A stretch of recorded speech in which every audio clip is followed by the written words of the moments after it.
दोस्तों, नदी किनारे दो लोग बैठे मछली पकड़ रहे थे। दोनों ही बड़े उत्साह में थे। दोनों मछुआरे ने नदी में अपना अपना कांटा फेंका और मछली फंसने का इंतजार करने लगे। अभी कुछ ही मिनट हुए थे कि पहले व्यक्ति के कांटे में एक बड़ी सुंदर सी मछली फंस गई। उसे देखकर वह बहुत खुश हुआ और उसने अपने पास रखे बड़े से डिब्बे में उसको रख दिया और फिर से अपना कांटा फेंका। इतने में उसके कांटे में कई सारी छोटी छोटी मछलियाँ भी फंस गईं और वह बहुत खुश हुआ।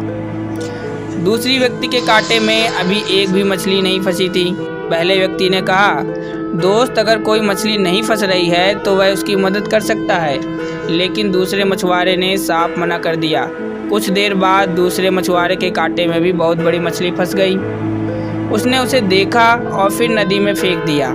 ये देख पहला मछुआरा हैरान हुआ, लेकिन उसने कुछ कहा नहीं। कुछ देर बाद उसी दूसरे मछुआरे के कांटे में बहुत सारी बड़ी बड़ी मछलियाँ फंस गईं। उसने उन सबको देखा और नदी में फेंक दिया। यह देखकर पहले मछुआरे को रहा न गया और उसने उससे पूछ ही लिया, तुम ये सब क्या कर रहे हो? तुम्हारे कांटे में तो कई बड़ी मछलियाँ फंसी थी, लेकिन तुमने सब नदी में ही फेंक दी, ऐसा क्यों?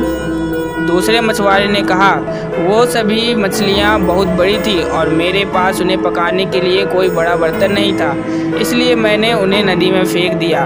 मैं कोई छोटी मछली की तलाश में हूँ जो मेरे बर्तन में आसानी से आ सके और मैं जिसे सरलता से पका सकूँ। उसका जवाब सुनकर पहला मछुआरा खूब हंसा और उसे सलाह दी, दोस्त, अगर तुम्हारे पास बड़ा बर्तन नहीं है तो उस बड़ी मछली को काट कर तुम छोटे बर्तन में भी पका सकते हो।